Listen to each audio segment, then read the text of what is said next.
Hello नमस्ते हजुरहरुलाई स्वागत छ मेरो युट्युब च्यानलमा। आज म हजुरहरुलाई टन्सिल सम्बन्धी केही जानकारी दिन चाहन्छु। टन्सिल भनेको हाम्रो घाँटीको दुवै साइडमा प्यालेटाइन टन्सिल हुन्छ।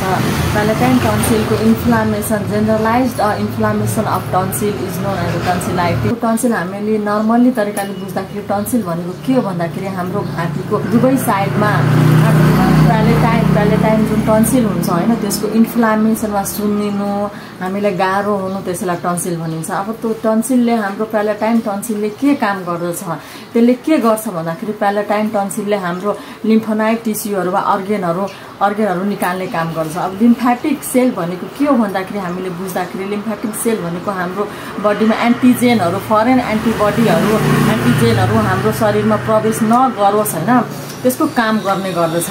अब त्यसको काम के हो भन्दाखेरि जस्तै हाम्रो बडीमा फरेन बडी पार्टिकल्स जस्तै भयो, धुवा धुलो, एलर्जी भयो, ब्याक्टेरिया भाइरसहरु भयो, हाम्रो लङ्समा हाम्रो एब्डोमनमा भित्र नछिर्ने न बडीगार्डको रूपमा जस्तै काम गर्ने हुन्छ।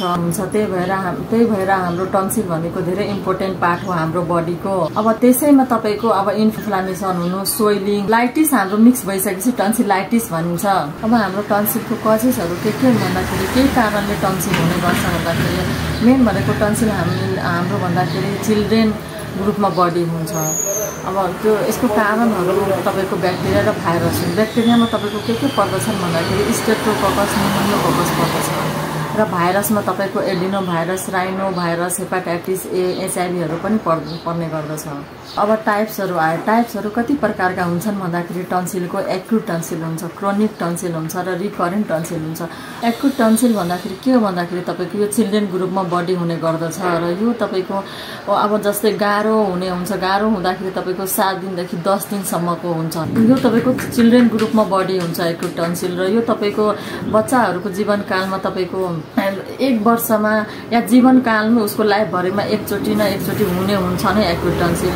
अब गाह्रो हुनु भनेको कस्तो गाह्रो हुन्छ भन्दाखेरि सास फेर्न गाह्रो हुनु, के खाँदा या निल्न उलाई गाह्रो हुनु, पानी खाँदा पनि गाह्रो हुनुलाई नै एक्युट टन्सिल भनिन्छ। या तपाईको 1 हप्तादेखि 10 दिनसम्मलाई एक्युट टन्सिल भनिन्छ। तपाईको एक्युट टन्सिल, क्रोनिक टन्सिल आयो। टन्सिल भनेको के हो भन्दाखेरि लङ टर्मसम्म हुनुलाई नै एक्युट टन्सिल भनिन्छ। अब लगातार समयसम्म तपाईको गाह्रो हुनु, खानमा पनि तपाईलाई गाह्रो हुनु। क्रोनिक टन्सिलमा कस्तो हुन्छ भने हामीलाई खान पनि गाह्रो हुने क्रोनिक टन्सिलाइटिसमा। अब जस्तै हामीले सबै खानेकुराहरू लिँदाखेरि गाह्रो हुने। अब त्यहाँको हाम्रो डेड सेल, यहाँ प्यालेटाइन टन्सिलको डेड सेलहरू, फुड सलाइभाहरू, फुड मेटेरियल्सहरू सबै हैन हाम्रो यहाँनिर प्यालेटाइन टन्सिलमा एकदमै हार्ड जस्तो डेड सेल जस्तो एकदमै जम्मा भएर स्टोन आकारको बन्छ। त्यो बनिसकेपछि हामीलाई खाँदा ओर्दा निल्न गाह्रो हुन्छ। त्यति बेला चाहिँ हामीलाई एकदमै गाह्रो भएको हुनाले 10 देखि 15 दिनसम्म क्रोनिक टन्सिल त्यसरी नै बढ्ने हुन्छ।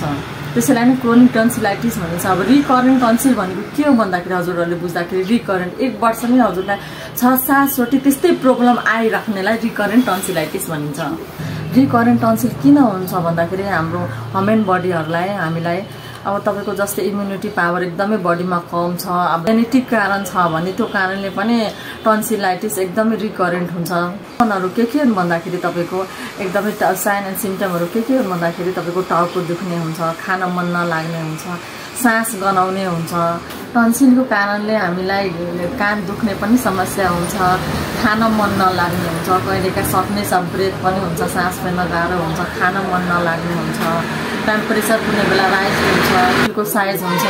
अब त्यहाँको ठाउँ हाम्रो प्यालेटाइन टन्सिलको साइडमा व्हाइट एन्ड येल्लो प्याचेसहरु हुन्छ गाँठोमा हाम्रो बनेको। अनि सर थ्रोट हुन्छ, सास गनाउने पनि हुन्छ। अब यसका ट्रिटमेन्टमा जाँदाखेरि सबभन्दा सुरुमा हामीले पहिला घरेलु उपचार गर्नुपर्छ। घरेलु उपचारमा के गर्नुपर्छ भन्दाखेरि तातो पानी खानुपर्छ। तातो पानीमा नुन राखेर गार्गल गर्नुपर्छ, 3 देखि 4 पटकसम्म गार्गल गर्नुपर्छ। त्यही भएर हामीले जस्तै अब खाँदाखेरि, निल्दाखेरि, हार्डहरु खाँदा, खानाहरु खाँदाखेरि, रोटीहरु खाँदाखेरि एकदमै गाह्रो छ भने हामीले लिक्विड डाइटमा जानुपर्छ, जुसहरु खानुपर्छ, जाउलो खाँदाखेरि हामीले एकदम पातलो बनाएर खानुपर्ने हुन्छ। अब कोही स्मोकिङ ड्रिङ्किङहरु गर्दैछ भने, सिगरेट स्मोकिङ छ अल्कोहलहरू छ भने इन्टेक गरिराखेको छ भने एबोर्ट त्यसलाई गर्नुपर्ने हुन्थ्यो। उपचार गरिसकेपछि अब ठिक भएन भने अनि हामी मेडिकल ट्रिटमेन्टतिर जानुपर्ने हुन्छ। मेडिकल ट्रिटमेन्टमा हामीले के गर्नुपर्छ भन्दाखेरि धेरै नै पेन छ भने, हामीले सहनै नसक्ने पेन छ भने एनाल्जेसिक ग्रुपको सिटामोल खानुपर्ने हुन्छ। त्यसले पनि ठिक भएन भने हामीले नजिकको स्वास्थ्य चौकी वा क्लिनिकमा जानुपर्छ, डाक्टरसँग कन्सल्ट गर्नुपर्छ। ENT को नाक कान घाँटी तपाईँको भाइरलको कारणले हो भनेर त्यही अनुसारको एन्टिबायोटिकहरू खाने पर्ने हुन्छ। हजुरहरूलाई मेरो भिडियो राम्रो लागेमा लाइक, कमेन्ट र सब्सक्राइब गरिदिनु होला। धन्यवाद।